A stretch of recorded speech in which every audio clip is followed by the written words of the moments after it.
And I continue with another story from the book. How John D Rockefeller lived on borrowed time for 45 years. John D Rockefeller Sr. had accumulated his first million at the age of 33. At the age of 43, he had built up the largest monopoly the world has ever seen, the great Standard Oil Company. But where was he at 53? Worry had got him at 53. Worry and high-tension living had already wrecked his health. At 53, he looked like a mummy, says John K. Winkler, one of his biographers. At 53, Rockefeller was attacked by mystifying digestive illnesses that swept away his hair, even the eyelashes, and all but a faint wisp of eyebrow. So serious was his condition, says Winkler, that at one time John D. was compelled to exist on human milk. What? Wait a minute, let me read that again.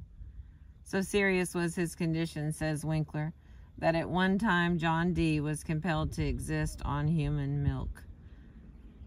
According to the doctors, he had alopecia, a form of baldness that often starts with sheer nerves.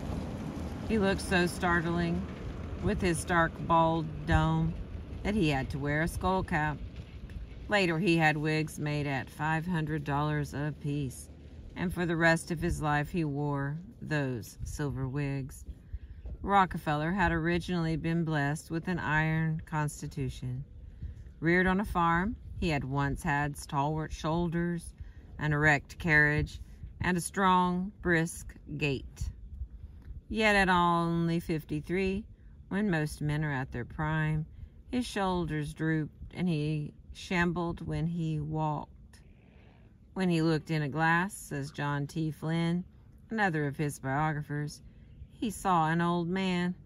The ceaseless work, the endless worry, the streams of abuse, the sleepless nights, and the lack of exercise and rest had exacted their toll. They had brought him to his knees. He was now the richest man in the world, yet he had to live on a diet that a pauper would have scorned. His income at the time was $1 million a week, but $2 a week would probably have paid for all the food he could eat. Acidulated milk and a few crackers were all the doctors would allow him. His skin had lost its color. It looked like old parchment drawn tight across his bones, and nothing but medical care, the best money could buy, kept him from dying at the age of 53. How did it happen? Worry, shock, high pressure, and high tension living. He drove himself literally to the edge of the grave. Even at the age of 23, Rockefeller was already pursuing his goal with such grim determination that, according to those who knew him, nothing lightened his countenance save news of a good bargain. When he made a big profit, he would do a little war dance, throw his hat on the floor and break into a jig. But if he lost money, he was ill. He once shipped $40,000 worth of grain by way of the Great Lakes. No insurance. It cost too much, $150. That night, a vicious storm raged over Lake Erie. Rockefeller was so worried about losing his cargo that when his partner, George Gardner, reached the office in the morning, he found John D. there pacing the floor. "Hurry," he quavered. "Let's see if we can take out insurance now, if it isn't too late." Gardner rushed uptown and got the insurance, but when he returned to the office, he found that John D.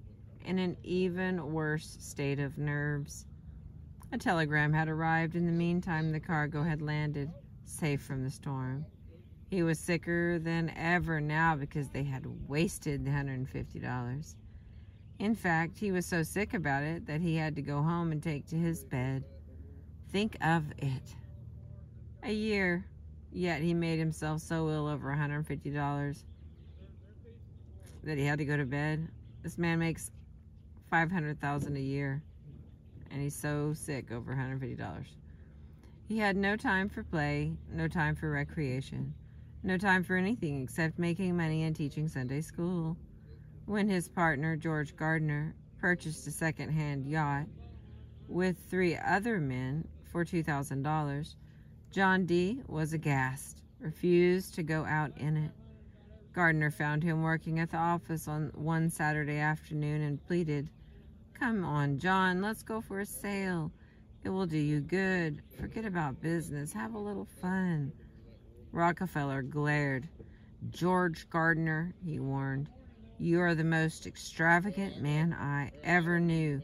You are injuring your credit at the bank, and my credit too. First thing you know, you'll be wrecking our business. No, I won't go on your yacht. I don't ever want to see it." And he stayed plugged in the office all Saturday afternoon. The same lack of humor, the same lack of perspective characterized John D. all through his business career. Yet, years later, he said, "I never placed my head up on the pillow at night without reminding myself that my success might be only temporary." With millions at his command, he never put his head up on his pillow without worrying about losing his future fortune. No wonder worry wrecked his health. He had no time for play or recreation, never went to the theater, never played cards, never went to a party. As Mark Hanna said, the man was mad about money, sane in every other respect, but mad about money. Rockefeller had once confessed to a neighbor in Cleveland, Ohio, that he wanted to be loved, yet he was so cold and suspicious that few people even liked him. Morgan once balked at having to do business with him at all. "I don't like the man," he snorted. "I don't want to have any dealings with him." Rockefeller's own brother hated him so much that he removed his children's bodies from the family plot. "No one of my blood," he said, "will ever rest in land controlled by John D." Rockefeller's employees and associates lived in holy fear of him. And here is the ironic part. He was afraid of them, afraid they would talk outside the office and give secrets away. He had so little faith in human nature that once, when he signed a 10-year contract with an independent refiner, he made the man promise not to tell anyone, not even his wife. "Shut your mouth and run your business." That was his motto. Then at the very peak of his prosperity, with gold flowing into his coffers like hot yellow lava pouring down the sides of Vesuvius, his private world collapsed.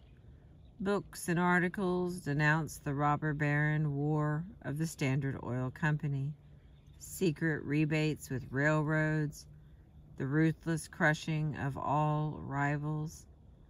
In the oil fields of Pennsylvania, John D. Rockefeller was the most hated man on earth. He was hanged in effigy by the men he had crushed. Many of them longed to tie a rope around his withered neck and hang him to the limb of a sour apple tree.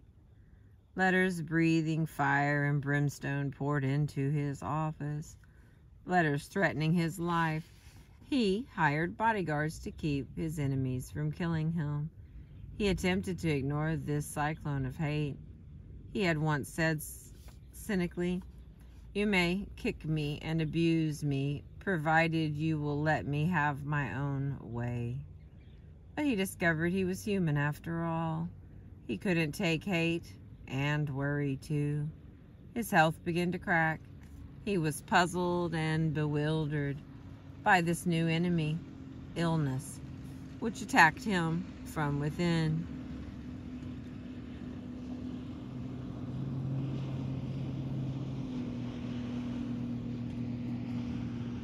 At first, he remained secretive about his occasional indispositions, tried to put his illness out of his mind, but insomnia, indigestion, and the loss of his hair All physical symptoms of worry and collapse were not to be denied.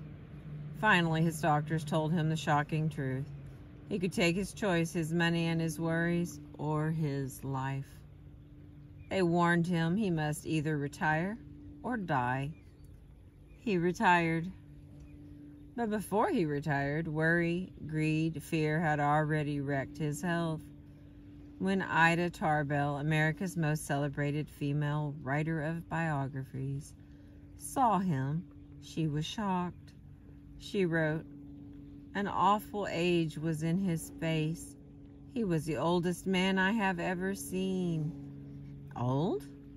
Why, Rockefeller was then several years younger than General MacArthur was when he recaptured the Philippines. But he was such a physical wreck that Ida Tarbell pitied him. She was working at that time on her powerful book, which condemned the Standard Oil and all that it stood for.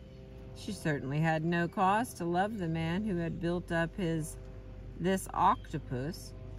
Yet she said that when she saw John D Rockefeller teaching a Sunday school class, eagerly searching the faces of all those around him, I had a feeling which I had not expected, and which time intensified. I was sorry for him. I know no companion so terrible as fear. When the doctors undertook to save Rockefeller's life, they gave him 3 rules. 3 rules which he observed to the letter for the rest of his life. Here they are. 1. Avoid worry. Never worry about anything under any kind of circumstances. Number 2. Relax and take plenty of mild exercises in the open air. Number 3. Watch your diet. Always stop eating while you're still a little hungry. John D. Rockefeller obeyed these rules, and they probably saved his life. He retired. He learned to play golf. He went in for gardening. He chatted with his neighbors. He played games. He sang songs. But he did something else too. During days of torture and nights of insomnia, says Winkler, John D. had time for reflection. He began to think of other people. He stopped thinking for once of how much money he could get, and he began to wonder how much that money would buy in terms of human happiness. In short, Rockefeller now began to give his millions away. Some of the time, it wasn't easy. When he offered money to a church, pulpits all over the country thundered back with cries of tainted money. But he kept on giving. He learned of a starving little college on the shores of Lake Michigan that was being foreclosed because of its mortgage. He came to its rescue and poured millions of dollars into that college and built it into the now world-famous University of Chicago. He tried to help the Negroes. He gave money to Negro universities like Tuskegee College, where funds were needed to carry on the work of George Washington Carver. He helped to fight hookworm when Dr. Charles W. Stiles, the Hookworm Authority, said 50 cents worth of medicine will cure a man of this disease which ravages the South, but who will give the 50 cents? Rockefeller gave it. He spent millions on hookworm, stamping out the greatest scourge that had ever handicapped the South. And then he went further. He established a great international foundation, the Rockefeller Foundation, which was to fight disease and ignorance all over the world. I speak with feeling of this work, for I probably owe my life to the Rockefeller Foundation. How well I remember that when I was in China in 1932, cholera was raging all over Peking. The Chinese peasants were dying like flies. Yet, in the midst of all this horror, we were able to go to the Rockefeller Medical College and get a vaccination to protect us from the plague. Chinese and foreigners alike, we were able to do that. And that was when I got my first understanding of what Rockefeller's millions were doing for the world. Never before in history has there ever been anything even remotely like the Rockefeller Foundation. It is something unique. Rockefeller knew that all over the world there are many fine movements that men of vision start. Research is undertaken, colleges are founded, doctors struggle on to fight a disease, but only too often this high-minded work has to die for lack of funds. He decided to help these pioneers of humanity, not to take them over, but to give them some money and help them keep helping themselves. Today, you and I can thank John D Rockefeller for the miracles of penicillin and for dozens of other discoveries which his money helped to finance. You can thank him for the fact that your children no longer die from spinal meningitis, a disease that used to kill 4 out of 5.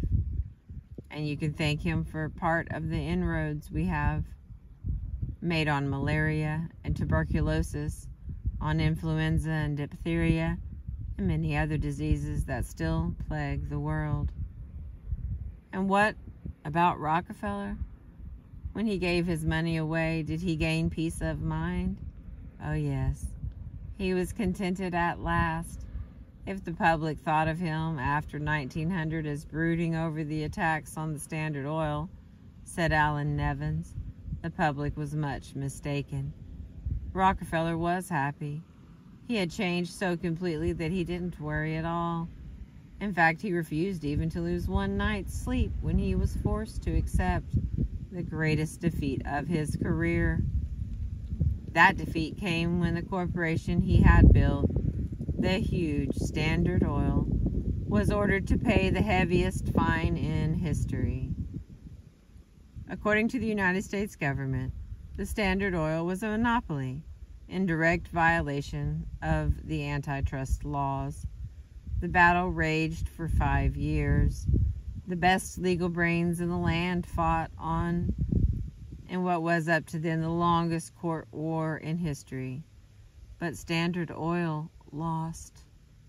When Judge Kennesaw Mountain Landis handed down his decision, lawyers for the defense feared that old John D would take it very hard, but they didn't know how much he had changed. That night, one of the lawyers...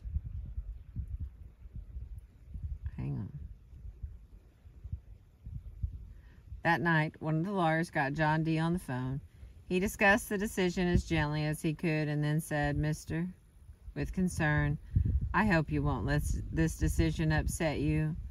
But Mr. Rockefeller, I hope you get your night's sleep." And old John D, why, he crackled right back across the wire. "Don't worry, Mr. Johnson, I intend to get a night's sleep. And don't let it bother you either. Good night." That from the man who had once taken to his bed because he had lost $150. Yes, it took a long time for John D to conquer worry. He was dying at 53, but he lived to 98. That's the end of that story. Thank you for listening. I appreciate you.